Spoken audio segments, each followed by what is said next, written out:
enchaîne avec Twitch là. Oui, ah, ça y est, les spectateurs. Je peux quand même mettre mon bureau en face.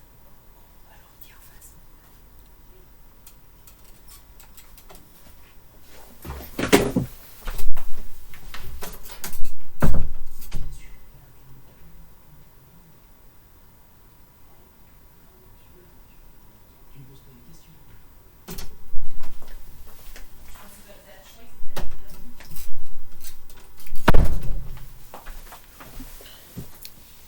Bien, est-ce que les 3 spectateurs m'entendent et me voient? Ou est-ce qu'on va encore avoir des gags techniques?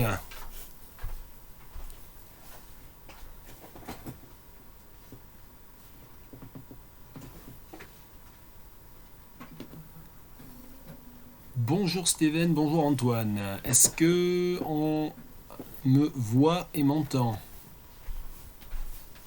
Oui, je t'entends et je te vois. Super. C'est merveilleux. Ben, très bien, on va pouvoir commencer gentiment parce que on va attendre qu'on ait peut-être... merci Antoine aussi de confirmer. Donc il y a 2 personnes qui voient et qui entendent. Donc je n'ai pas eu de bug technique dès le début. La semaine dernière pour le premier live Twitch sur Ulysses de James Joyce. On avait eu 20 minutes, 25 minutes de happening assez pénible avant de régler ces questions-là. Alors ça n'est pas tellement que mon visage soit extrêmement utile à la compréhension, mais enfin c'est un peu le fonctionnement des lives et des vidéos, c'est que ça n'est pas du podcast radio et que parfois ça permet notamment de montrer les livres, donc l'édition Ulysses sur laquelle je travaille. Oui, je suis mal latéralisé, donc quand je sais jamais faire les trucs en miroir. Et puis ça c'est une traduction française. Et puis je vais vous parler d'un autre bouquin, d'une autre édition de Ulysses aussi. Donc ça permet de faire des choses comme ça. Ça permet d'avoir puis ça permet d'avoir le répertoire entier de mes grimaces. Voilà.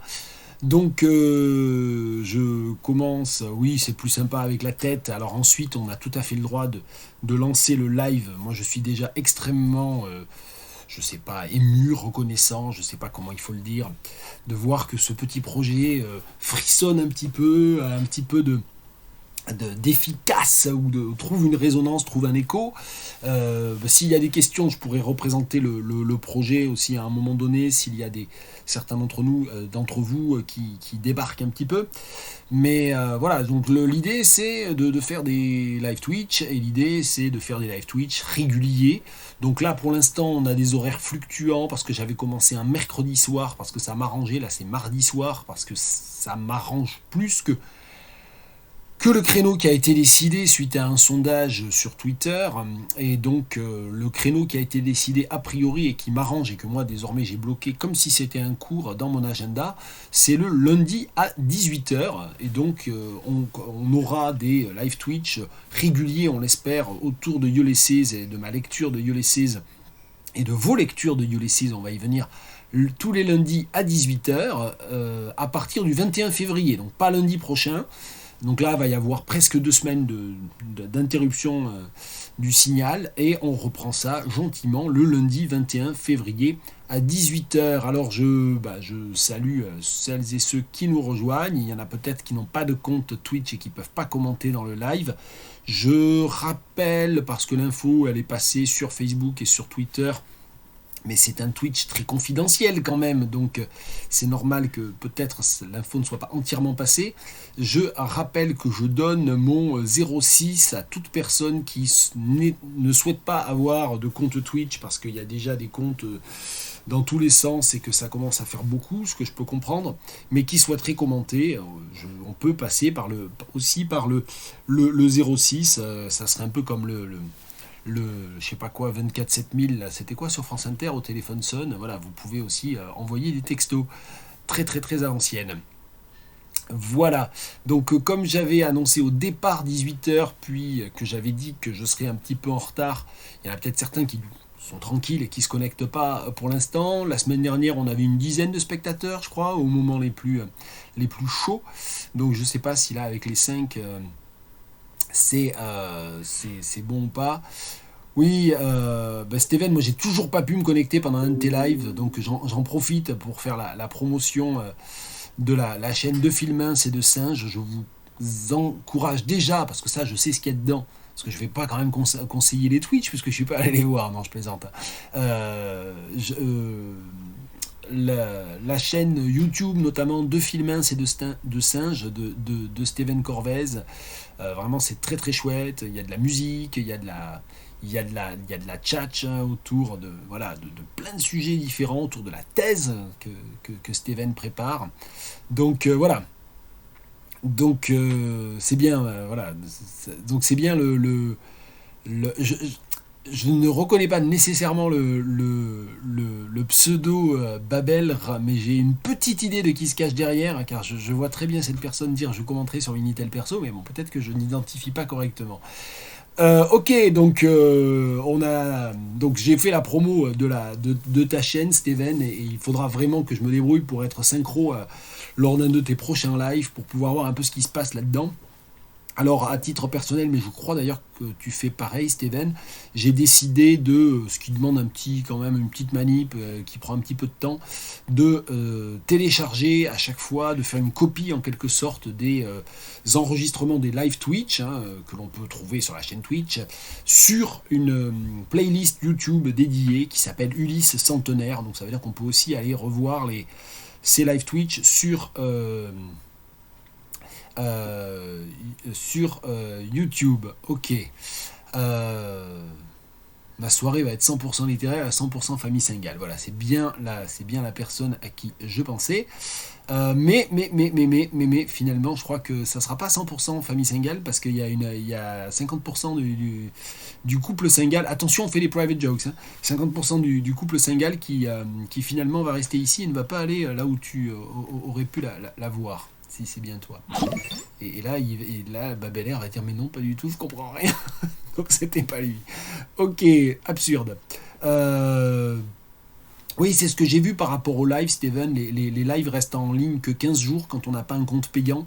Donc moi, je sais pas que je tienne énormément à mes élucubrations, mais bon, si le projet finit par prendre une forme un peu intéressante, ça peut donner quelque chose. Bonsoir Joachim ou Joachim, parce que je sais jamais comment on prononce le prénom, donc c'est l'occasion de le préciser, peut-être en alphabet phonétique dans la conversation. Bonsoir Théo. Ok. Donc Joachim, si je comprends bien parce qu'il faut le temps que mes neurones s'adaptent. J'ai enchaîné directement d'une réunion d'un comité de sélection en fait sur ce Twitch. J'ai fait aucune pause, donc bon, voilà, c'est mon excuse du soir pour être confus, sachant que j'ai tous les jours une nouvelle excuse pour être confus. Ok, donc on va parler, allez, vous êtes 8, donc on va dire qu'on peut démarrer the fine pleasantries, et donc repartir de ce qui a été dit la semaine dernière, et d'un certain nombre de points qui ont émergé au cours des discussions qui ont eu lieu depuis, et qui m'ont donné en fait un petit peu le plan, ou le programme des réjouissances d'aujourd'hui. Normalement, on va essayer de ne pas faire durer ces live Twitch beaucoup plus d'une heure, parce que je sais que par principe, les live Twitch de gamers, tout ça, ça peut durer vraiment très longtemps, mais c'est pas trop le but. J'ai pas tant de choses que ça à dire, et je pense pas que ma parole soit à ce point passionnante qu'elle puisse mériter plus d'une heure. C'est pas mal de rester sur des formats assez courts. Alors ça pourrait être plus court, bien sûr. Et bonsoir à Louis aussi, qui nous rejoint. Ok, alors je m'interromprai peut-être pas pour dire bonsoir à tout le monde, comme j'ai pas entièrement commencé. Je vais déjà essayer de m'interrompre pour suivre le fil des commentaires s'il y a des commentaires et des questions qui appellent des réactions de ma part. Alors déjà une première chose, la semaine dernière, il y a tout d'un coup, et ça m'arrive de plus en plus souvent, y compris en cours, et ça m'arrive de plus en plus souvent d'avoir un truc comme ça qui me vient soudainement à l'esprit, qui me traverse l'esprit, et de, en fait, plus exactement situer ce dont il est question. J'ai eu soudainement, je me suis dit, ah oui, quand on a parlé du monologue de Molly Bloom, qui est la fin de Ulysses, j'ai eu envie de parler d'une œuvre musicale de jazz des années 60 que j'aime beaucoup, mais que j'ai pas écouté depuis longtemps. Puis j'étais vraiment confus parce que c'est pas du tout d'après Ulysses, mais c'est d'après Finnegan's Wake, le dernier livre de Joyce, qu'il publie plus de 15 ans après Ulysses, et qui pour le coup est une véritable œuvre illisible et on pourra éventuellement à un moment donné aussi, dans une séance, discuter de la question de l'illisibilité ou de la difficile lisibilité de Ulysses. Donc ça, c'est aussi un point. Donc cette œuvre, je le dis parce que j'ai fait le rectificatif, je ne sais plus bien où, mais ça se sera peut-être perdu. La semaine dernière, je croyais parler d'un jazzman français qui avait fait une adaptation de Molly Bloom, donc une partie de Ulysses. En fait, je n'ai pas totalement inventé cette œuvre vocale pour medium band ou big band. C'est une œuvre d'André Oder qui s'appelle, je crois, tout simplement Analivia Plurabel, et qui, au contraire, est une... Enfin, au contraire, qui est donc une adaptation chantée d'une partie, toute petite partie, de Finnegan's Wake. Donc rien à voir avec Ulysses, si ce n'est que c'est le même auteur, James Joyce. Voilà, donc je devais quand même battre ma coulpe et expliquer que je m'étais complètement emmêlé les pinceaux et que voilà, il y avait un petit truc qui m'était venu comme ça soudainement à l'esprit, et que quand il y a des trucs qui me viennent soudainement à l'esprit, je devrais les garder pour moi. Ça ferait des vacances à tout le monde et ça raccourcirait les live Twitch. Ok, on est parti sur ce dont je voulais parler aujourd'hui, et notamment eh bien, de ce livre. Attention, c'est pas de James Joyce. Comment parler des livres que l'on n'a pas lus. Et vous voyez, c'est un livre de Pierre Bayard qui date de 2007. J'ai eu l'idée de me dire que je pourrais parler de ce livre-là parce que je rappelle qu'un des points de départ de ce Twitch, c'est le centenaire de la publication de Ulysses par Shakespeare & Company le 2 février 1922, et donc le premier live Twitch mercredi dernier, il a été placé ce mercredi-là parce que c'était le 2 février 2022. Et donc, effectivement, qu'est-ce qu'on fait tous dans ce live Twitch? Il y a une exception la semaine dernière au moins, c'était Greg. Je ne sais pas s'il est là, et je ne lui en veux pas s'il n'est pas là. Mais il y a une exception, Greg, qui connaissait et qui avait lu en entier Ulysse de Joyce, mais c'était, je crois, le seul, et je peux me tromper. Voilà, donc il y avait cette dimension-là. Donc on est en train, moi je lance un live Twitch sur un livre que je n'ai pas lu. Alors je reviens pas sur tout ce que j'ai dit lors de la première séance. Je l'ai lu, j'en ai lu une 150 pages, donc on va dire un quart ou un cinquième, il y a maintenant 25 ans à peu près, et je l'ai abandonné. Mais ça fait partie de ces livres dont on peut parler même quand on ne les a pas lus. Donc c'est ce qu'on a commencé à faire tous ensemble. Et donc ce livre de Pierre Bayard, comment parler des livres que l'on n'a pas lus. Alors Pierre Bayard, c'est un critique universitaire, je crois qu'il était à Paris 8, je ne sais pas très bien où il est, qui publie aux éditions de minuit, au rythme d'un par an ou d'un tous les 2 ans, des livres assez minces de critique littéraire, parfois un petit peu iconoclaste, un petit peu poil à gratter. Il a écrit des livres très très chouettes sur les rapports entre psychanalyse et littérature, et notamment un livre sur Maupassant, que je vous recommande si vous ne l'avez pas lu, Maupassant juste avant Freud, dans lequel il imagine ce que serait la psychanalyse si la psychanalyse s'était développée à partir des œuvres de Maupassant et pas à partir des travaux de Freud. Voilà, donc c'est le genre de livre qu'écrit Pierre Bayard. Ça fait quelques années que j'ai pas lu grand-chose de lui. Et d'ailleurs, j'étais très surpris quand j'ai repris ce livre dans ma bibliothèque ce matin en me disant il faut que j'y rejette un œil parce que j'ai dit que j'allais en parler, donc il faut sinon que je le relise, qu'au moins je le reparcours. Et j'ai vu que ça avait été publié en 2007. Et pour moi, ça avait été publié il y a 10 ans. Time flies. Et donc je me suis dit, je vais parler de ce livre de Pierre Bayard pour montrer que c'est un sujet universitaire, la non-lecture. C'est un sujet de critique littéraire, la non-lecture. Le fait de pouvoir parler d'un livre qu'on n'a pas lu, savoir repérer des choses dans un livre que l'on n'a pas lu. Et donc Pierre Bayard, dans ce livre, il livre toute une typologie. C'est un livre très très bien construit. Je vais peut-être essayer de vous montrer là le sommaire, les manières de ne pas lire. Les livres que l'on ne connaît pas, les livres que l'on a parcourus, les livres dont on a entendu parler, les livres que l'on a oubliés. Et puis les situations de discours et les conduites à tenir. Ne pas avoir honte, imposer ses idées, inventer les livres, parler de soi, et enfin un épilogue. Alors ce livre sur... oui, le plagiat par anticipation, tout à fait aussi très chouette. Et voilà, donc j'en ai profité pour parler de Pierre Bayard. Il faudrait peut-être pas que ce Twitch annoncé comme vous allez voir vous allez voir, je vais enfin relire Ulysse de Joyce et que je le fasse jamais. Faudrait pas que ça devienne un prétexte à élucubrer autour de tous les livres dont je pourrais vous parler parce que je les ai lus, parce que ça, je ne suis pas en train de parler de comment parler des livres que l'on n'a pas lus alors que je ne l'ai pas lu. En revanche, et ce qui est très intéressant, c'est qu'il consacre tout un chapitre au livre que l'on a oublié, et c'est un livre que j'ai lu donc il y a 15 ans et que j'ai en partie oublié parce que je ne l'ai jamais réinvesti, je ne l'ai jamais réutilisé réellement dans mon enseignement par exemple, et donc voilà, je l'ai repris sur mon étagère et peut-être qu'il y était plus ou moins depuis 15 ans. Donc il ne faut pas... voilà, mais c'est un livre que j'ai lu. Vous êtes obligé de me croire sur parole, évidemment. C'est la définition même du pacte là-dedans. Donc je vais vous en lire deux extraits et je vais peut-être parler quand même un petit moment de ce Bayard. C'était pas tout à fait prévu comme ça, mais je vais quand même en parler un petit peu de ce livre de Pierre Bayard.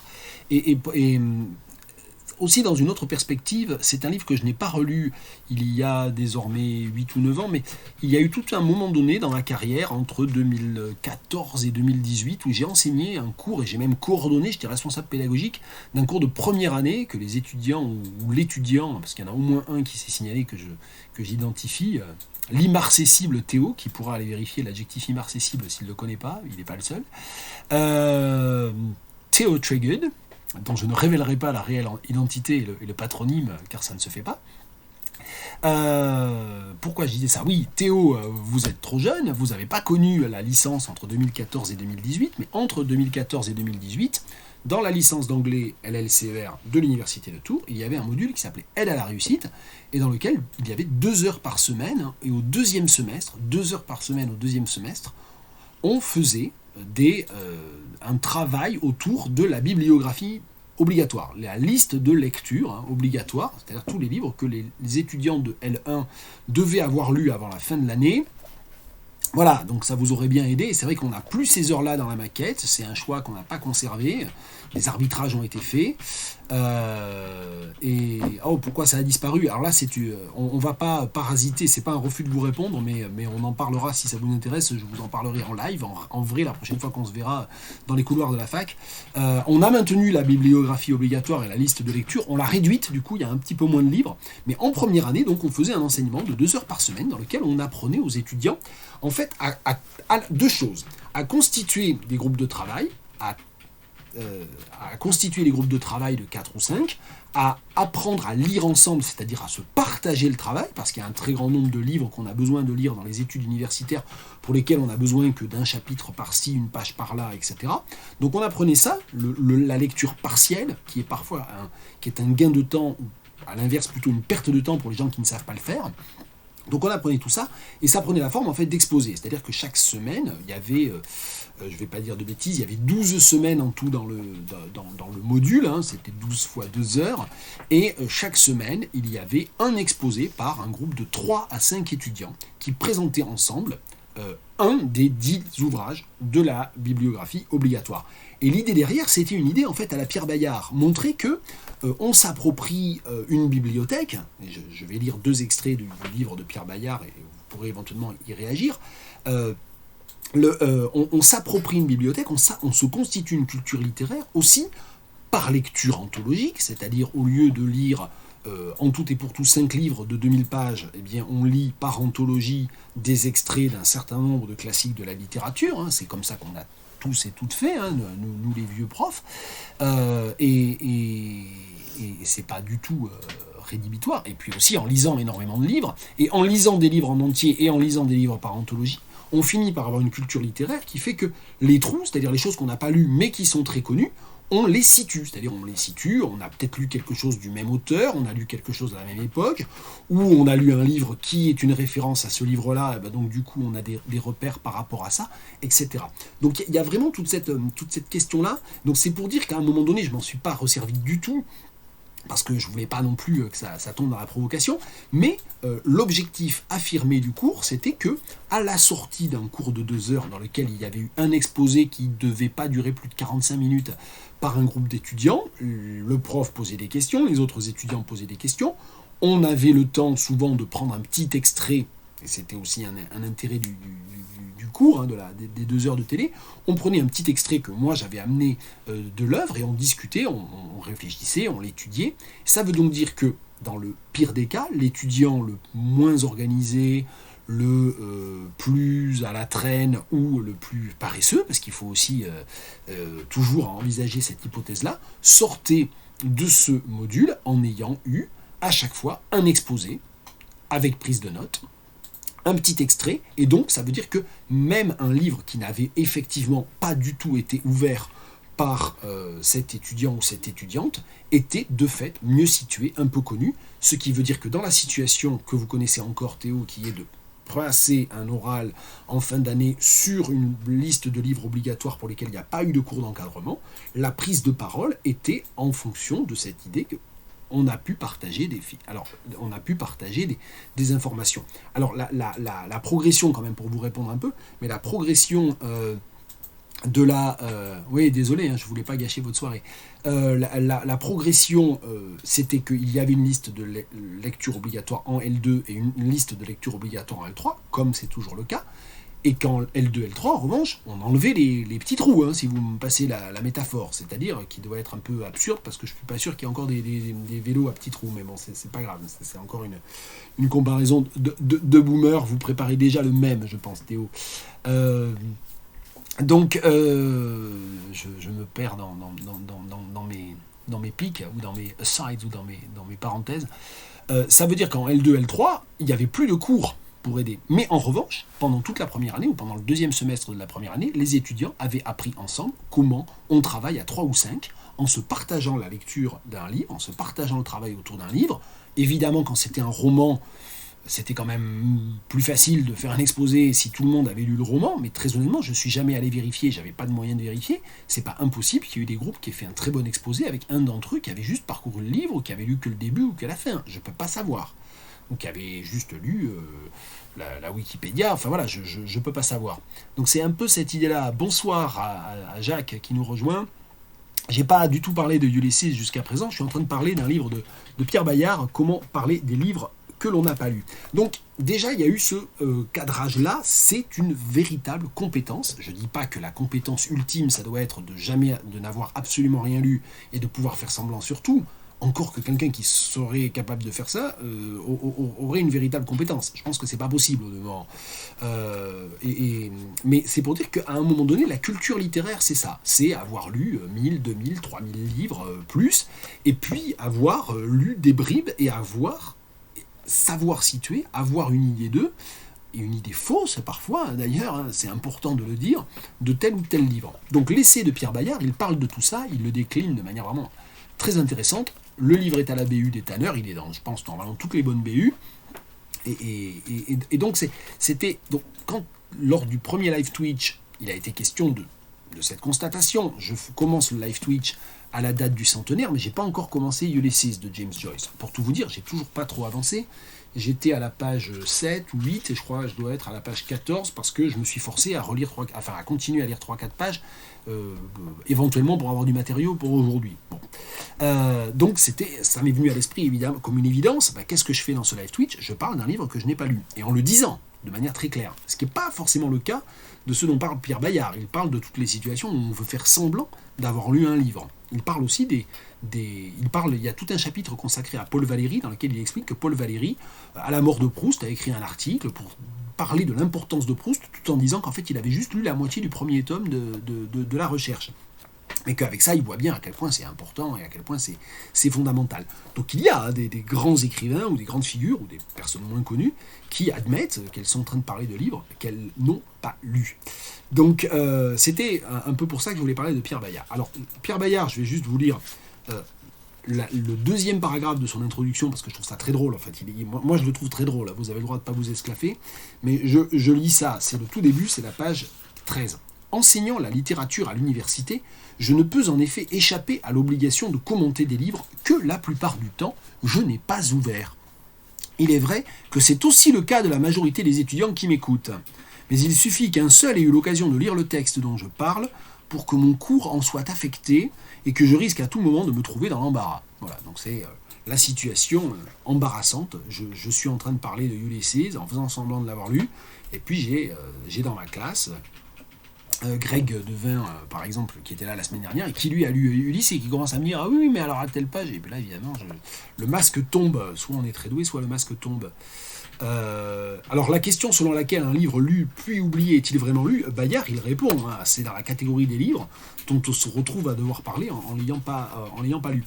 Avant de lire deux autres extraits, vous allez voir pourquoi, de Pierre Bayard, une parenthèse, j'ai un désaccord majeur avec certaines des conclusions de Pierre Bayard, qui est, et il n'aborde pas cette question-là. Je pense qu'en fait, il aurait dû consacrer, je pense que ces livres sont des approfondissements de séminaires, de masters qu'il menait ou qu'il mène à Paris 8.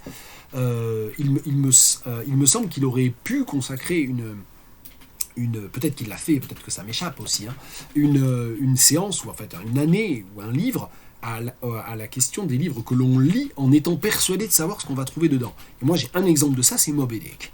Moby Dick de Melville, j'étais capable d'en parler, je situais un peu, le symbolisme, la baleine, le capitaine Ahab, Achab, je sais jamais comment il faut dire en français. Je situais Melville, le 19e siècle. Enfin, j'aurais pu faire semblant d'avoir lu Moby Dick, je pense en donnant le change pendant facilement 2-3 minutes. Et puis un jour, je l'ai lu. Je l'ai lu au début de ma carrière de maître de conférence, je dirais vers 2007-2008. Et en fait, Moby Dick, c'est absolument pas ce que je m'attendais à trouver dedans. Donc c'est un exemple, et on en a tous, je suis pas en train de me dire, look at me, non, c'est pas ça du tout. On a tous des exemples de livres dont on s'est dit, ah oui, je vois ce que ça va être, et en fait, pas du tout. C'est pas ça du tout. Donc c'est quand même une limite du projet et de la démonstration de Pierre Bayard. Mais c'est un livre vraiment passionnant. Je vous lis un extrait de la conclusion, et je vous lis un extrait de la page 27, vous allez voir pourquoi. Et ça reprend, ça va refaire le pont avec Ulysse, et ça va faire le pont avec la remarque de Joachim. La question selon laquelle un livre lu puis oublié est-il vraiment lu? Vous allez voir, on va y venir. Je vous lis un extrait de l'épilogue, page 161. Si apprendre à parler des livres non lus est une première forme de rencontre avec les exigences de la création, une responsabilité particulière pèse alors sur tous ceux qui enseignent. Celle de mettre en valeur cette pratique, qu'ils sont, de par leur expérience personnelle, les mieux placés pour transmettre. Or, si nos étudiants sont initiés pendant leur scolarité à l'art de lire, voire à celui de parler des livres, celui de s'exprimer à propos des livres non lus est singulièrement absent des programmes, comme s'il n'était jamais mis en cause le postulat selon lequel il est nécessaire d'avoir lu un livre pour en parler. Comment alors s'étonner de leur désarroi quand ils sont interrogés lors d'un examen sur un livre qu'ils ne connaissent pas et se révèlent incapables de trouver en eux-mêmes les ressources pour s'exprimer? C'est que nos étudiants ne se donnent pas le droit, l'enseignement ne jouant pas pleinement le rôle de désacralisation qui devrait être le sien, d'inventer les livres.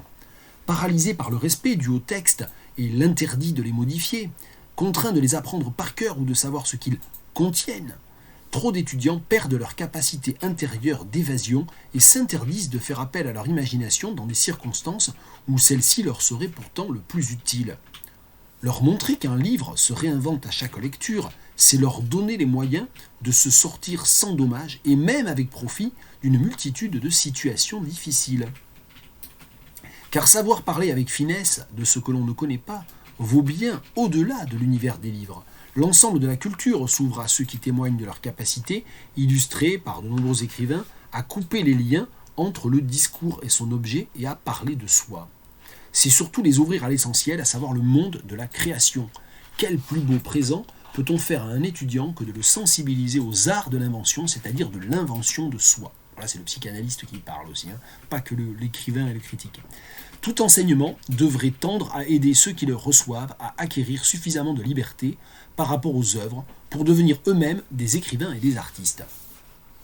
J'enchaîne sur l'autre passage, le dernier passage que je voulais vous lire du livre de Pierre Bayard. Vous allez voir pourquoi, je le feuillette ce matin, je me dis, oulala, ce matin j'avais un petit peu de temps avant de pouvoir partir à la fac, exceptionnellement j'en avais besoin d'être à la fac à 9h30, donc je suis parti vers 9h, et donc j'ai eu pas mal de temps avant quand même, et pour répondre aux mails, etc., bon, peu importe, mais aussi pour me dire, tiens, ce soir, live Twitch quand même, donc pour ouvrir Pierre Bayard, et en refeuilletant le livre de Pierre Bayard, je suis tombé sur cet exemple que j'avais évidemment oublié. Donc j'ai lu Pierre Bayard, mais j'avais évidemment oublié de très grand nombre de détails. Vous m'auriez demandé hier soir, avant que j'ai ouvert ce livre, quelles sont les 4 catégories de livres, les livres parcourus, les livres non lus, les livres, etc. J'ai déjà oublié, vous voyez, là je vous l'ai dit au début et j'ai déjà oublié. C'était quoi les livres que l'on ne connaît pas, que l'on a parcourus, dont l'on a entendu parler et que l'on a oublié. Il y a à la page 27 un exemple, vous le voyez venir, je change de bouquin, Ulysse. Pierre Bayard, il parle d'Ulysse, légitimant ainsi totalement le projet. qui nous occupe en ce moment. Je n'ai ainsi jamais lu Ulysse de Joyce. Et il est vraisemblable que je ne le lirai jamais. Voilà, je m'inscris en faux. Moi, je fais ces live Twitch pour avoir fini de lire Ulysse d'ici la fin de l'année. Peut-être d'ici le 16 juin, le Bloomsday. Allez savoir. La vidéo d'Azélie à laquelle tu fais référence, Steven, c'est... alors Azélie Fayol, je signale pour ceux qui nous suivent et qui ne connaissent pas, et c'est allez vous abonner aussi, hein, je fais la pub pour Steven Corvès de Filmins et de Singes, je fais la pub pour Azélie Fayol, un grain de lettres sur YouTube et sur Facebook. C'était par rapport à la question de la création, c'est ça, par rapport au texte que j'ai lu tout à l'heure, c'est ça ? Ok, bon, j'ai pas forcément cette vidéo en tête.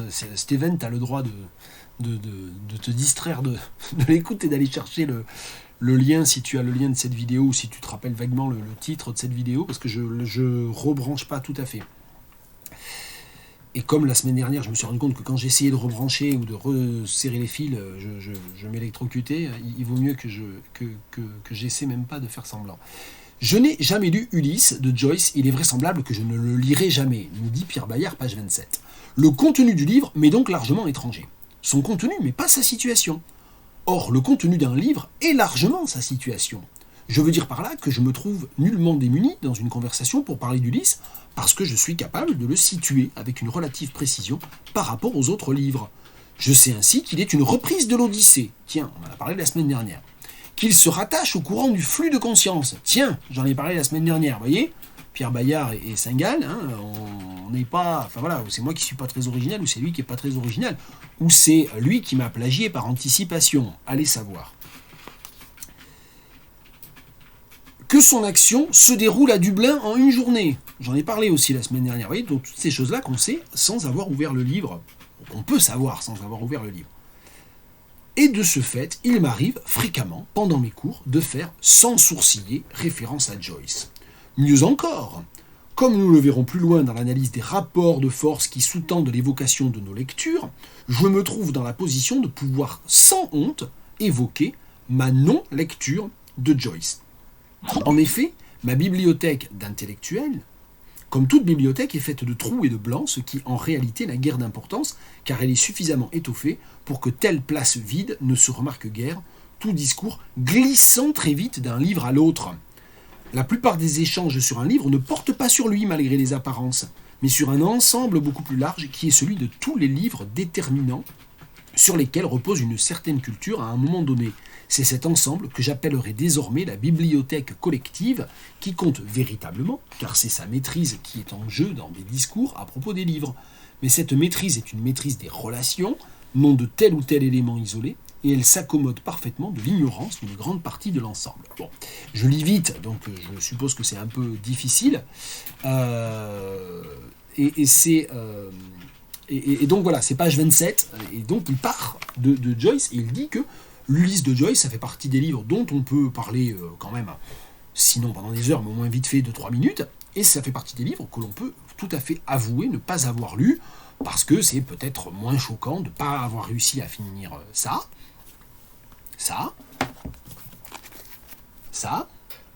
que de ne pas avoir, je sais pas, de jamais avoir lu l'Avare de Molière, ou le Malade imaginaire de Molière, ou ne pas avoir vu de représentation du Malade imaginaire de Molière. Alors merci beaucoup Steven pour le lien vers la vidéo, je pense que les autres peuvent aller se cliquer ça, ouvrir ça, save it for later, enfin bon, peu importe, et ça porte sur les livres qu'on n'a pas lus, mais j'ai dû la voir cette vidéo, mais c'est une vidéo que j'ai oubliée dans ce cas-là. Donc comment ne pas parler ou comment avouer qu'il y a des vidéos d'Azélie Fayol que l'on a oubliées, ou des vidéos d'Azélie Fayol que l'on n'a pas vues, ce qui est encore plus scandaleux, parce elles sont assez longues ces vidéos, mais elle a un rythme de publication qui est quand même très suivable, je ne sais pas si ça se dit comme ça.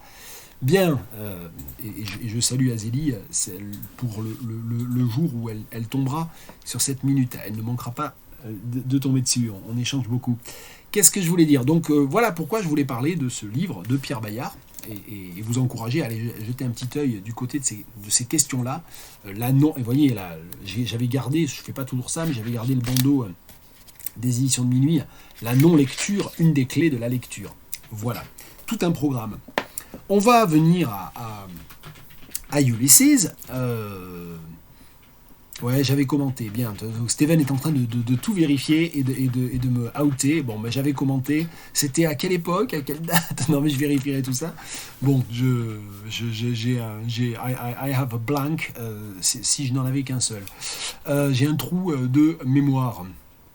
Bien, mais je pense que c'est normal aussi. On regarde tous, on est des consommateurs de textes, de blogs, d'articles, de livres, de films, de vidéos. Alors les films, je crois que c'est ce qu'il y a de pire chez moi. Je crois que c'est vraiment des...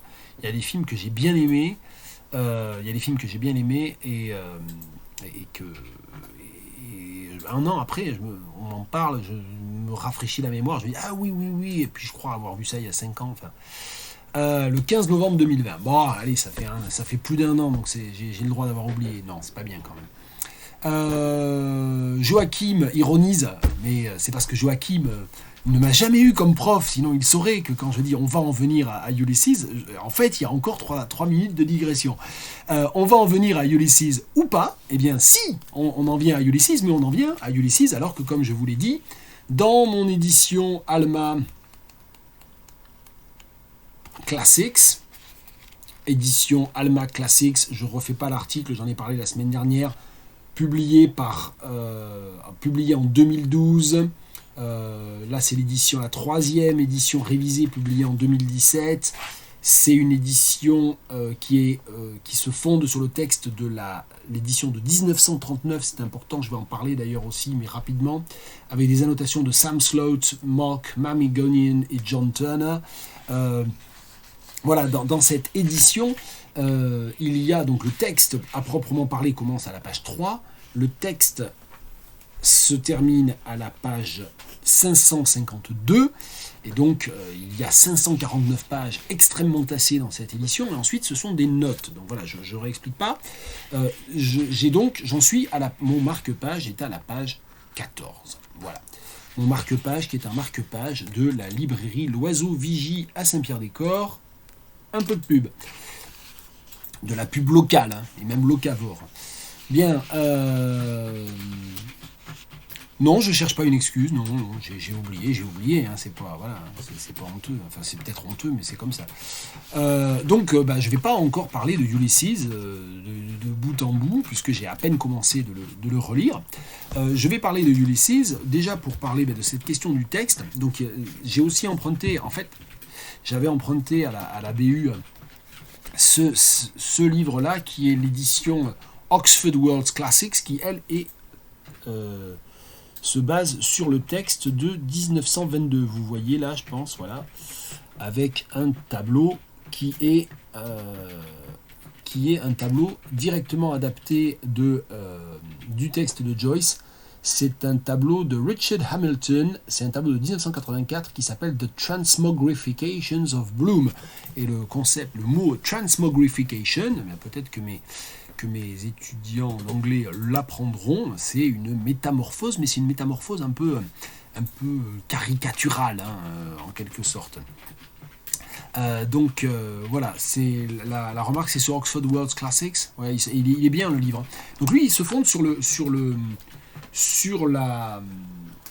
texte de 1922. Alors pour l'instant, je ne me suis pas penché sur les différences entre les deux textes et je vais trouver ces informations très facilement, il n'y a pas de problème. Mais ça veut dire qu'il y a quand même le texte de 1922 et le texte de 1939, donc il y a des textes différents. J'ai juste regardé sur le passage, au tout début, ce que j'ai déjà lu, il n'y a aucune différence vraiment notable que j'ai remarqué. Enfin, s'il y a des différences, ça va être des virgules ou un adjectif ou un mot, parce que en regardant rapidement, j'ai pas vu de différence entre les deux textes. Donc, je le signale d'ailleurs, puisqu'on est en train de parler des livres, il y a au moins 2 personnes qui ont acheté Ulysses depuis mercredi dernier. Donc il y a Théo qui s'est plaint que c'était un gros pavé et qu'il voulait faire suivre ça dans les transports en commun et que c'était pas une très bonne idée. Alors effectivement, je confirme, vous avez eu un problème d'attention à un moment donné pendant la vidéo de la semaine, le live Twitch de la semaine dernière, mais c'est un pavé, oui, c'est un gros livre. Et quelqu'un d'autre, mystère, qui est peut-être ici sous anonymat ou pas, donc Louis Pichot, Oui, alors en fait c'est très étrange ce que vous dites. Théo, vous dites oui ça a pas l'air à l'écran mais il est énorme. Mais vous voyez ma tête comment exactement en fait. Bon peu importe, c'est pas grave. Et Louis dit aussi qu'il a commencé le texte en anglais, c'est chaud, mais je pense que c'est chaud en français aussi. Alors cela dit, hein, faut pas faire du zèle, lisez-le en français, lisez-le comme vous voulez, ou ne le lisez pas du tout. Hein. On peut très bien ensuite suivre ce live Twitch. Sans Astergirl. Donc Astergirl a aussi commandé cette édition, et Astergirl, dont je ne révélerai pas l'identité, car je suis le seul à connaître l'identité d'Astergirl. Peu importe. Bien, il y a quelqu'un en face de moi qui est cramé, bien, et qui elle aussi connaît l'identité d'Astergirl, mais qui est mon épouse et qui est en face et qui ne regarde pas ce live Twitch, sinon ça ferait du Larsen. Bien, Astergirl a fait remarquer, et ça non plus ça se voit pas à l'écran, que c'est évidemment pas du tout fait pour les personnes qui ont des problèmes de vue. C'est écrit tout petit et donc c'est avec une loupe. Et donc je rappelle, et je le fais publiquement, ma proposition faite dimanche à Astergirl de récupérer, de lui racheter même son exemplaire de ce livre illisible déjà du fait de la taille des caractères,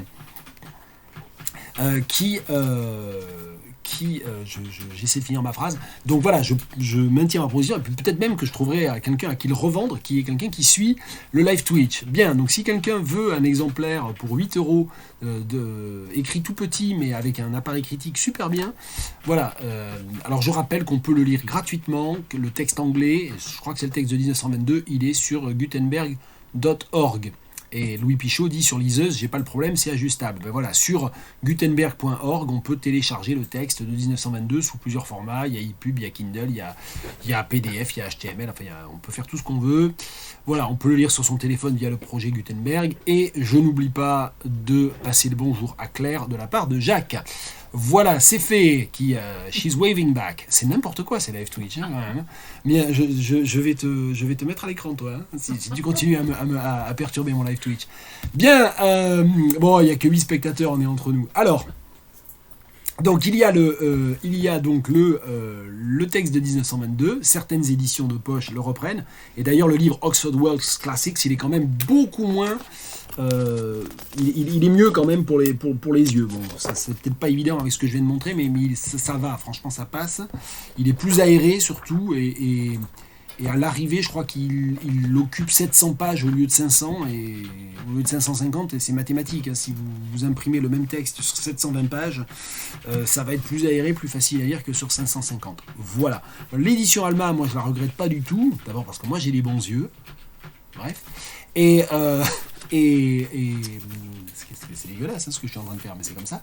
Et parce qu'il y a cet appareil critique qui est super bien. Bien. Steven, bien, salut Steven, fais bien manger ta progéniture, et c'est très sympa d'être passé et d'avoir contribué avec le lien aussi d'Azélie. Merci beaucoup. Ok, je continue. Oui, je me calme. Ben non, je me calme jamais, moi, tout le monde sait ça. Pour parler quand même du texte. Donc j'ai lu. Allez, il n'y a pas de question. Hein, non, moi je suis je pars en live au sens figuré et franglé de la chose.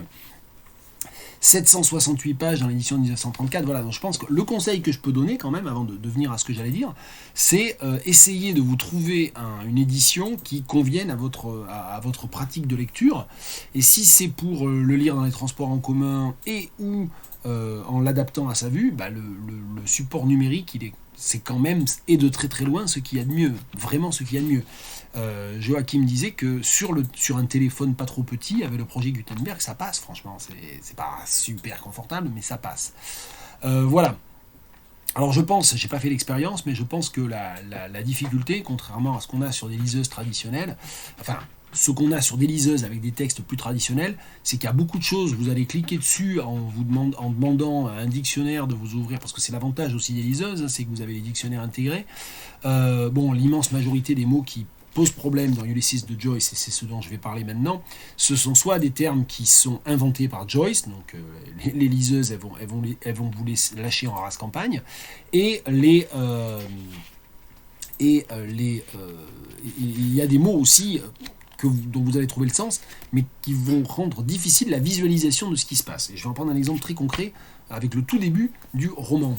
Je regarde juste rapidement les commentaires. Voilà, ok. Donc c'était par rapport à ce que je disais sur l'utilisation de la liseuse. Bien, je vois qu'il y a plein de gens qui ont commencé à lire Ulysses. Je suis impressionné, c'est-à-dire j'ai vraiment un public dans ces Twitch de Happy Few, mais très très très motivé. Ça me donne ça me stresse un petit peu, ça me requiert, je sais pas comment le dire, ça m'oblige à être un petit peu à suivre moi-même. Donc j'ai lu le début et c'est quelque chose c'est un point, le deuxième point dont je voulais parler, c'est un mot, c'est gun rest en fait, c'est le mot gun rest qui se trouve au tout début du livre et qui se trouve dans une description au tout début du livre, et dans l'édition, la traduction, la première traduction, celle de, et je ne veux jamais retrouver son nom, d'Auguste Morel, voilà le traducteur principal, assisté de Stuart Gilbert, Valérie Larbaud et James Joyce lui-même, c'est traduit par plateforme de tir. Donc on a un terme qui est un nom composé en un seul mot, gun rest, littéralement reposoir à flingue, reposoir à fusil, et qui est traduit par plateforme de tir, donc par un syntagme nominal, complément du nom. Bon voilà, procédé tout à fait classique en traduction. Bien, ça c'est une info intéressante. Donc c'est bien que j'ai parlé du gun rest.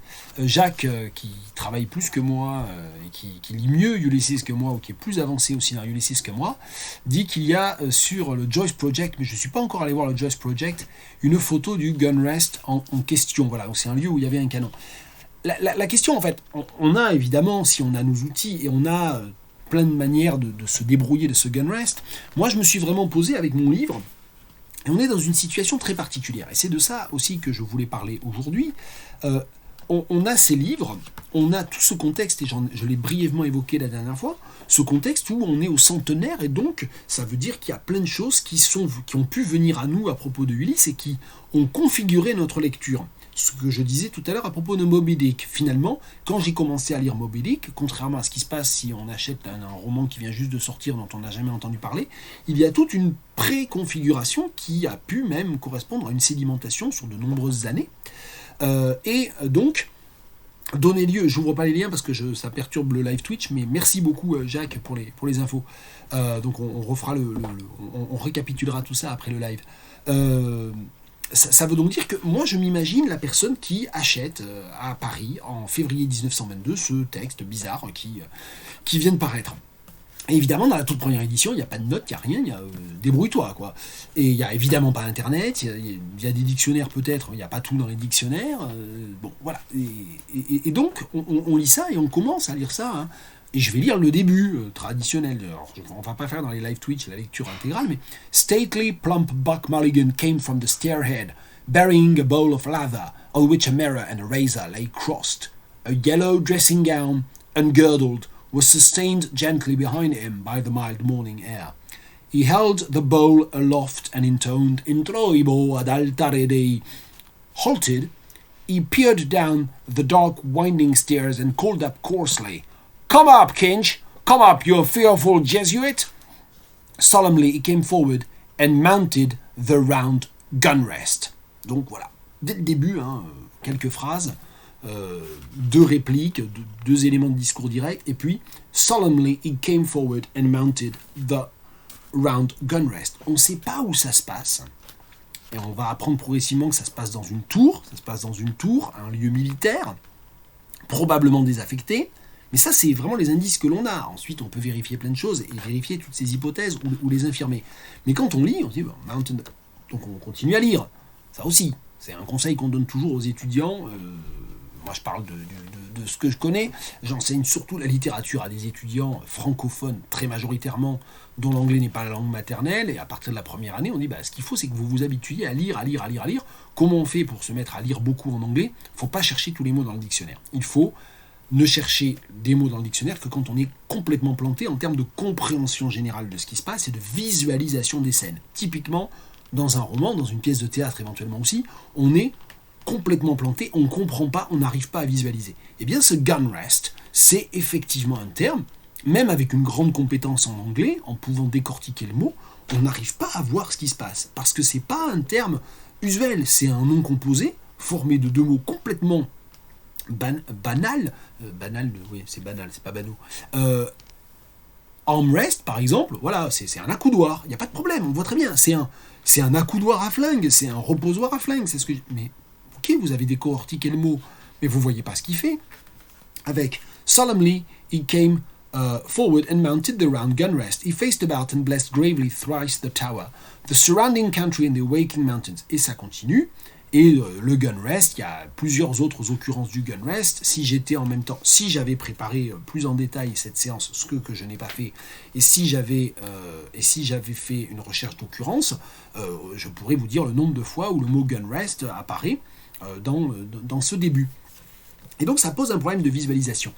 Louis nous dit, je suis passé dessus sans faire attention, et moi j'ai eu un échange avec quelqu'un qui je pense ne regarde pas ce live, ou qui en tout cas n'a pas de compte Twitch, donc ne pourra pas interagir tout de suite, Françoise Guichard, qui m'a dit, j'ai commencé à lire, c'est super dur, c'est ce que vous pensez tous, c'est ce que vous dites tous, là, mais on comprend rien, c'est super dur.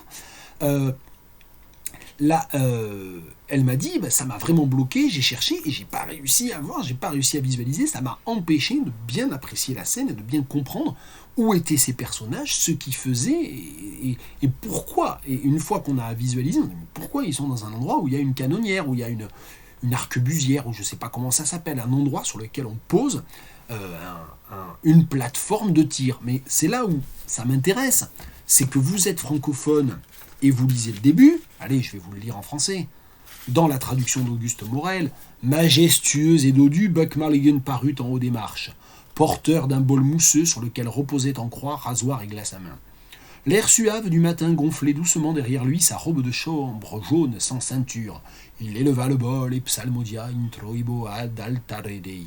Puis, arrêté, scrutant l'ombre de l'escalier en colimaçon, il jeta grossièrement « Montez, Kinch !» Monté abominable jésuite, et d'un pas solennel, il gagna la plateforme de tir. Bon voilà, à moins d'être super fort en histoire militaire, vous lisez ça, plateforme de tir, vous êtes francophone, vous avez lu des centaines et des centaines de livres, vous avez un vocabulaire riche, vous comprenez pas. Donc la différence se fait, et c'est super ce que tu dis Louis, parce que la différence se fait entre des lecteurs qui vont s'arrêter là-dessus parce que le mot les irrite, ou les distrait même de la suite, ou qui s'arrêtent dessus parce que ça les empêche de comprendre vraiment, de visualiser vraiment ce qui se passe, puis les lecteurs qui se tiltent pas là-dessus, qui s'arrêtent pas là-dessus. Et on a tous cette expérience-là, on a tous cette expérience de se dire, tiens, ce mot, je l'avais jamais rencontré avant, par exemple. Et vous savez, on a tous fait cette expérience, on se dit toujours, tiens, le mot que j'ai appris la semaine dernière, j'arrête pas de le rencontrer partout. Moi, je pense pas que ça soit ça. Enfin, j'ai pas fait d'études sur la question. Je pense qu'il y a des mots qu'à un moment donné, on identifie, on se dit, tiens, ce mot, je l'avais jamais vu avant. Comme on peut se dire, tiens, cet acteur, je l'avais jamais vu avant. On cherche pendant le film. Je fais ça fait hurler tout le monde chez moi. On cherche pendant le film et on se dit, tiens, je l'ai vu dans tel film. Aucun souvenir d'avoir vu cet acteur. Donc c'est pareil pour il me semble que ça peut être pareil pour les mots. Donc c'est cette idée-là. Donc ça veut dire que déjà, la lecture, elle est configurée de cette manière-là. Alors la lecture de Ulysses, elle n'est pas difficile parce qu'on n'arrive pas à visualiser une plateforme de tir, ou qu'on n'arrive pas à visualiser ce qui se passe. C'est bourré d'allusions, c'est bourré de références, c'est bourré d'effets d'écriture qui sont des effets extrêmement recherchés, qui sont des effets à la limite de la poésie pour moi. Et c'est ce que j'aime d'ailleurs chez Joyce, c'est le fait qu'il y ait ce côté poétique au sens de phrases qui sont en soi presque qui sont isolables, qui sont presque isolables, qui sont des sortes d'isolats textuels, que l'on peut apprécier pour leur musicalité, pour leur sens, indépendamment en fait presque du récit qu'il y a autour. Et c'est le cas d'un passage d'un des, pas des tout premiers, mais un des passages de Stream of Consciousness, de flux de conscience. Après tout, j'en ai parlé la semaine dernière. Prenons un exemple de Stream of Consciousness. C'est page 11 dans l'édition Alma. Je le dis, histoire que celle au moins qui a... Mais je ne sais pas si Théo, c'est l'édition Alma que vous avez pris ou pas, ou si c'est autre chose. J'avoue que j'avais pas bien vu. Je crois que vous aviez pris une photo pour montrer the bulk, pour montrer à quel point le bouquin était volumineux, Mais voilà. Donc, donc c'est à la page... j'ai dit quoi, à la page 11 je vous lis cet extrait. Non, c'est pas là. Attendez, où est-ce que je suis? Si, c'est ça. Non, oui, c'est ça. Tout en haut, hein, après une chanson chantée avec un accent cockney par Buck Mulligan, il y a tout ça qui est aussi très compliqué. Il y a la critique, jésuite est une insulte, anglais est une insulte. Buck Mulligan, c'est de toute évidence un personnage irlandais qui est étudiant en médecine, qui est un carabin. Donc il y a un carabin, on le découvre progressivement, il y a un carabin, Buck Mulligan, et puis il y a son ami, ou apparemment son ami, qui est Stephen Dedalus, qui lui est prof. Donc, et puis il y a un troisième personnage qui s'appelle Heinz, dont ils disent qu'il est anglais et qui de fait n'arrive pas à se faire comprendre quand il parle anglais par la vendeuse de lait, la laitière, qui croit qu'il parle une autre langue alors qu'elle-même ne parle pas le gaélique. Donc il y a tout ça, je veux dire, on lit dans cette édition-là les 7-8 premières pages, on a tout ça, il y a les références à Homère, parce qu'il y a la citation, il y a tout un passage citationnel, ou en l'occurrence parodique, parodiant la langue homérique, les épithètes homériques. Il y a tout ce contexte, on ne sait pas qui sont ces gens, ce qu'ils font, etc. Pourquoi il y en a un qui se rase, pourquoi l'autre a fait la gueule au premier. Enfin, il y a tout ça qui tombe dessus en même temps. Ok, donc c'est quand je citerai cette édition-là, il y a au moins 2 personnes qui trouveront vite. Donc, d'autant que je mets 2 heures à citer ce que j'allais citer. Donc c'est tout en haut de la page 11, Buck Mulligan, le personnage principal de ces premières pages, mais ça ne sera pas le personnage principal, ça on le sait déjà. On le sait déjà quand on a lu autour. Buck Mulligan, qui est le personnage de la première phrase, vient de chanter une chanson à boire, avec un accent cockney, donc pour se moquer des Londoniens, et c'est suivi par ce passage-là qu'on peut identifier assez rapidement comme un passage de stream of consciousness, donc de courant de conscience, point de vue interne, et la description de ce qu'un personnage, est-ce que c'est Buck, est-ce que c'est Steven, c'est pas évident en fait ce passage-là, c'est aussi pour ça que c'est beau.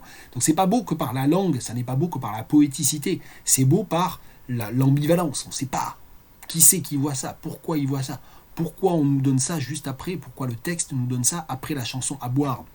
Warm sunshine marrying over the sea, the nickel shaving bowl shone, forgotten on the parapet.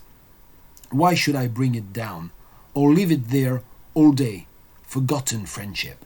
Et voilà, donc là on a un passage qui est un passage narrativisé, c'est un passage de discours, c'est un personnage qui s'interroge, c'est délibératif, il s'interroge, qu'est-ce que je vais faire, qu'est-ce que je vais faire de ce bol, et on va finir par comprendre, alors que c'était Buck Mulligan qui tenait le bol, je crois, parce que j'ai lu assez rapidement quand même, donc si je me trompe, voilà, il faut pas, je vais peut-être dire un truc qui est une simplification ou qui est une erreur, à ce moment-là, on entend Buck Mulligan, on lit le texte de la chanson à boire de Buck Mulligan, puis on a ce passage de courant de conscience avec un monologue intérieur. Je délibère, qu'est-ce que je vais faire de ce bol à raser. On ne dit pas comme ça, si. Bon, peu importe, shaving bowl. Je vais aller rattraper la traduction pour essayer de vous donner le même passage en français. Et on se dit, tiens, c'était Buck Mulligan qui se rasait, qui tenait ce bol, qui tenait le bol avec la mousse à raser, c'est la toute première phrase. Et donc, il est en train de se demander ce qu'il va faire de son bol. Mais en même temps, ça ne correspond pas tout à fait, parce que le personnage de Buck Mulligan, il est truculent, il est saoulant, il parle tout le temps, il insulte à moitié son meilleur ami, il insulte à moitié l'anglais qui est en dessous, enfin, il tient des propos un petit peu désagréables à la laitière, mais d'une manière en plus qu'elle ne peut pas comprendre. Donc, ce passage de monologue intérieur-là, il a l'air d'émaner de Buck Mulligan, mais c'est quand même bizarre. On a du mal à y croire. Donc c'est un phénomène qu'un grand critique, philosophe du XXe siècle et linguiste du XXe siècle, Mikhail Bartin, a beaucoup développé, c'est le concept de bivocalité, c'est-à-dire le fait qu'il y a des passages d'un texte qui peuvent émaner de plusieurs sources, qui viennent de plusieurs points de vue.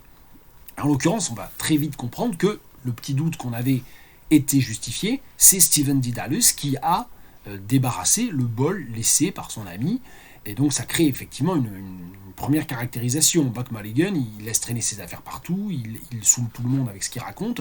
Et Stephen Dedalus, il est plus introspectif, il est délibératif, il range derrière son ami. Voilà, donc il y a tout ce côté-là. De même qu'on va se rendre compte que c'est lui qui ramène de l'argent aussi, alors que l'autre le dépense. Donc Buck Mulligan, c'est celui qui dépense, et Stephen Dedalus, c'est apparemment celui qui ramène un peu d'argent. Donc il y a tout ce côté-là. Et voilà, donc la lecture de Ulysses, d'emblée, c'est ça, c'est des espèces de patchwork, il y a des chansons, il y a des personnages dont on ne comprend pas très bien l'intentionnalité. Voilà, donc c'est un peu cette idée. Alors je vais lire le texte en français. Joachim Séné, Joachim me dit que très probablement ça se dit pareil en français, hein, objet qui n'existe plus, même en français, c'est étrange. Donc moi j'aurais dit bol à raser, mais je ne sais pas. Le bol à barbe, donc la traduction en Auguste Morel, je vais vous lire ça. Hein. Un soleil chaleureux s'égayait sur la mer. Ça, c'est le Warm Sunshine Marrying Over the Sea. C'est pas mal hein, comme traduction. Le bol à barbe de nickel étincelait, oublié sur le parapet. L'emporter. Pourquoi? Ou le laisser là, tout le jour. Amitié au rencard. C'est pas mal, hein, parce qu'il y a toute cette poéticité. Dans la deuxième question, I'll leave it there all day. Forgotten Friendship, avec un ensemble, la première partie de la phrase qui est entièrement constituée de monosyllabes, et la deuxième partie qui est constituée de deux mots de trois syllabes, non de trois et de deux syllabes, pardon. Forgotten Friendship, donc de termes, donc il y a une sorte de ralentissement, d'élongation, d'allongement du discours et du rythme. Oh, leave it there all day. Forgotten Friendship. Je me demande, leave it there, oui, c'est un pentamètre iambique en fait. Un pentamètre iambique féminin. Or leave it there all day, forgotten friendship. Voilà, donc je ne vais pas vous faire un cours sur le pentamètre iambique, mais voilà aussi pourquoi je dis que c'est de la poéticité. J'avais pas fait attention, mais c'était ça qui se passait aussi dans ce texte-là. Quand on a à traduire ça, bonjour. Donc ils s'y étaient mis à 4, hein, Morel et les autres, dont Joyce. Ou le laisser là tout le jour, amitié au rencard. C'est pas mal. C'est pas mal parce qu'on a presque un trimètre hugolien. Ou le laisser là, 5, tout le jour 3, amitié au rencard 5. 5, ouais, non, ça fait un alexandrin de 13 pieds, ça marche pas. Mais en revanche, c'est un trimètre, 5, 3, 5. Donc c'est pas mal, il y a vraiment un travail sur la... Et puis le amitié au rencard, il reprend cet allongement hein, avec des mots plus longs sur la fin de la phrase. Bon, peu importe. Donc c'est le bol à barbe dans la traduction. Joachim parle du plat à barbe. Le plat à barbe, pour moi, ça me fait penser tout de suite à Don Quichotte. Donc est-ce que c'est une association que je n'ai pas eue en lisant Shaving Bowl, mais comme j'ai lu Quichotte en français, vous ne saurez pas si c'est vrai ou pas, ou si je fais semblant d'en avoir parlé. Wink, toute la première partie du Twitch, du live Twitch. Le plat à barbe, hein, c'est évidemment le casque d'or de Mambrino, hein, dans Quichotte, il prend un plat à barbe pour un casque, pour un objet merveilleux de chevalerie, un objet chargé d'histoire et quasiment magique et mystique. Donc voilà. Donc je suis pas sûr que et je pense que le plat à barbe et le bol à barbe c'est pas la même chose. Je crois que le bol à barbe c'est vraiment un petit bol quoi. Le plat à barbe c'est des objets beaucoup plus allongés, il me semble, et puis souvent en métal. Hein. Donc là c'est probablement pas en métal. Enfin on peut pas savoir. Si, ah, mais il est en nickel, pardon. Si, il est carrément en métal, pardon. Bon, the nickel shaving bowl, je suppose, non? C'est la traduction qui dit nickel. Ça y est, je commence à m'en mêler. The nickel shaving bowl, Sean. Pardon, oui, tout à fait. C'est dans le passage que je viens de lire. Et du coup, et c'est dans la première phrase qu'il n'est pas en nickel. Bearing a bowl of lather on which a mirror and a razor lay crossed. Et d'emblée, hein, vous avez dès la première phrase, vous avez le signe de la croix, vous avez un miroir et un rasoir qui sont croisés. Et en plus, les deux termes riment, mirror, razor. Donc, et par chance, ça rime aussi en français, si on regarde. Sur lequel reposait en croix, rasoir et glace à main. Ben non, ça va pas là. Oui, j'avais pas regardé, j'avais pas fait attention à ça. Non, mais c'est très bien comme traduction. Mais mirror, razor, l'association des deux éléments de la croix qui riment, elle est perdue.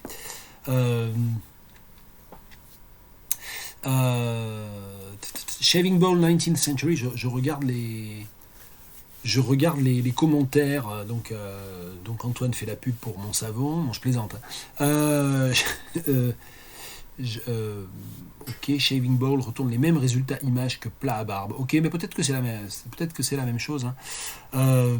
En tout cas, dans la description, on voit plutôt un bol. Encore que, hein, pour pouvoir reposer dessus, pour pouvoir laisser reposer dessus, vous voyez, bah, tiens, c'est ce qu'on disait sur l'image. Hein.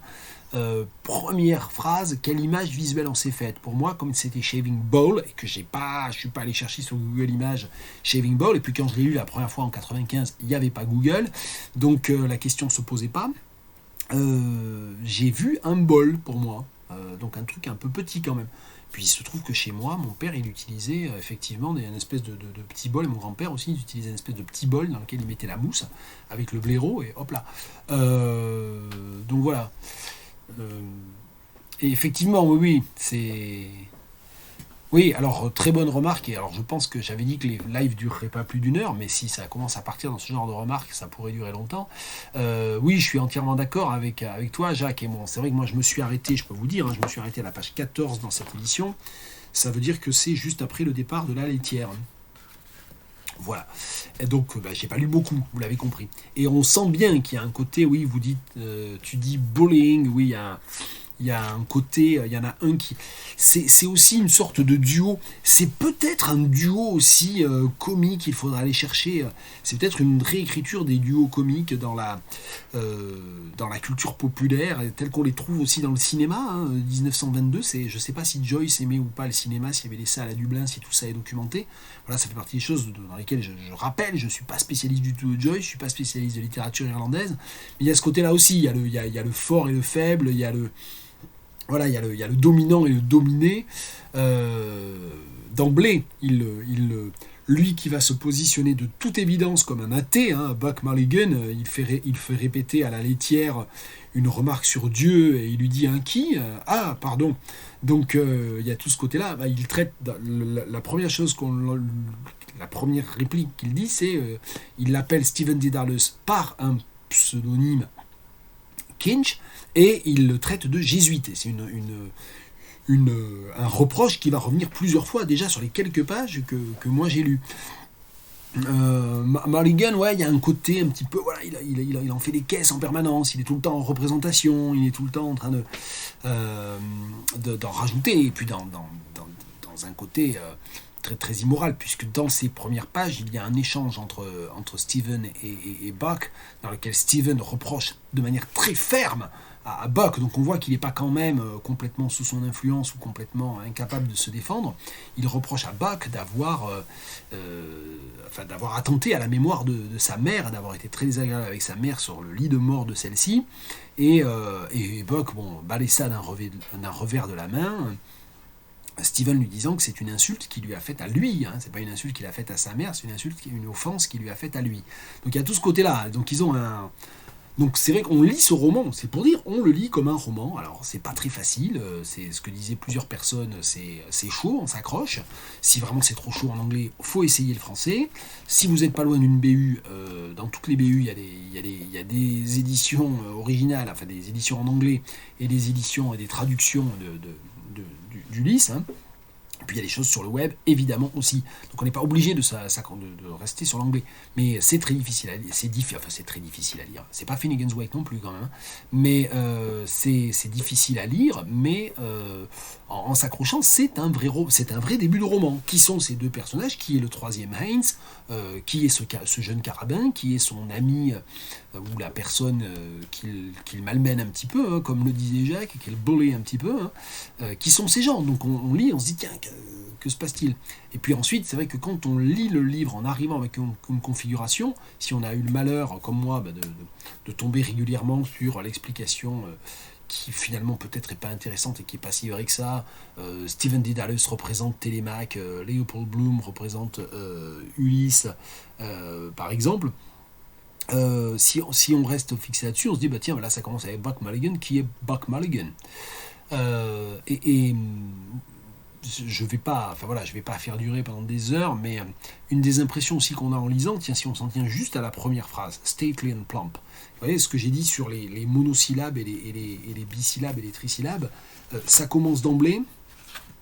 Les trois premiers mots les deux premiers mots, stately plump, c'est pas stately and plump, c'est vraiment, c'est des adjectifs épithètes, hein, c'est pas des adjectifs apposés comme je le faisais. Hein. J'étais déjà en train de réécrire la première phrase. Stately plump Buck Mulligan came from the stairhead.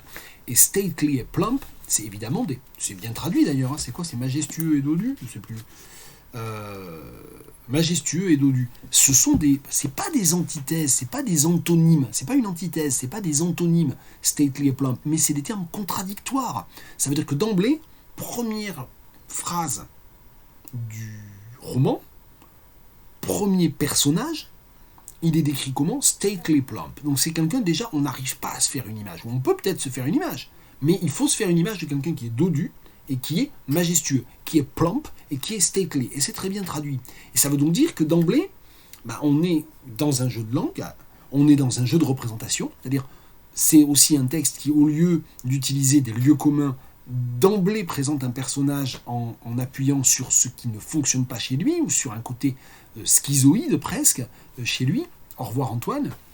Je ne vais pas tarder à faire stop. Là, c'est pas le miroir et le rasoir en croix, parce que ça a duré 1 heure et ça a assez duré. Donc, on n'est pas dans une description classique, traditionnelle, qui utilise des clichés, des ficelles, etc. C'est stately plump. Donc d'emblée, on nous dit, tiens, vous ouvrez un livre, laissez toute espérance, vous arrivez dans un texte dans lequel déjà vous êtes, dès le début, obligé de vous représenter un personnage qui est stately plump. Et c'est les deux adjectifs qui le qualifient au tout début, et donc c'est avec eux qu'on va rester, c'est avec eux qu'on doit fonctionner. Et je ne dis pas qu'on ne peut pas être majestueux et dodu, je dis juste qu'a priori, culturellement, ce ne sont pas deux adjectifs que l'on associe de manière évidente, stately, plump. Ou si on les associe, à quoi est-ce qu'on pense? Et là, ça connote des images culturelles. Alors évidemment, il ne faut pas lire comme ça, en s'arrêtant tous les 5... Mais c'est des choses qui se font de manière automatique. C'est comme ça qu'une lecture infuse. C'est-à-dire, on lit stately, plump, Buck Mulligan, on passe à la suite, on essaie de comprendre ce qui se passe, on essaie de comprendre l'action, c'est déjà pas toujours facile.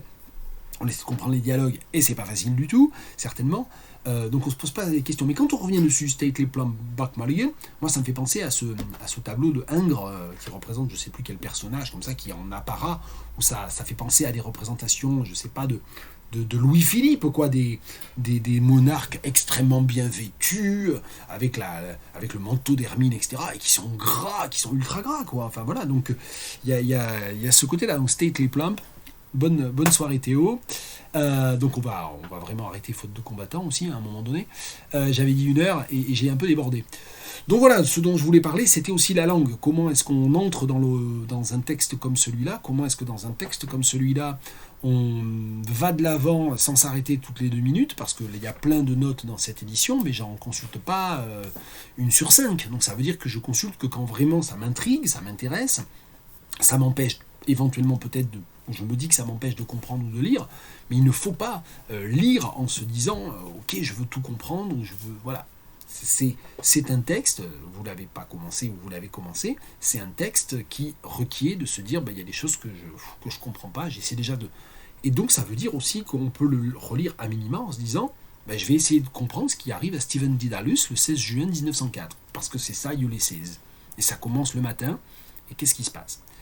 Bien, je ne sais pas s'il y a d'autres remarques, questions, réactions à ce que j'ai dit, parce que je ne veux pas non plus donner l'impression de couper le truc tout de suite, mais voilà, il y a eu beaucoup de réactions en live, donc ça joue le rôle de live.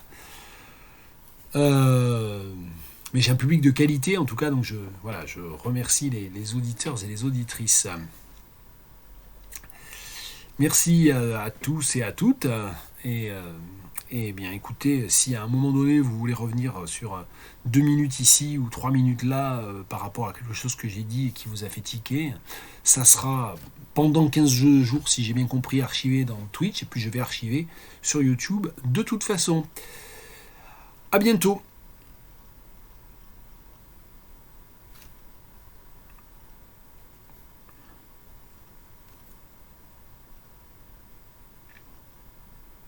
Et Louis partage une phrase qui, en fait, Louis a dû aller plus loin que moi, ou alors j'ai pas tilté. God, this bloody English, bursting with money and indigestion. Ou alors c'est juste, si, c'est juste avant qu'il descende prendre le petit déjeuner, je suppose. Hein. Bonnes vacances, Astergirl, la mystérieuse.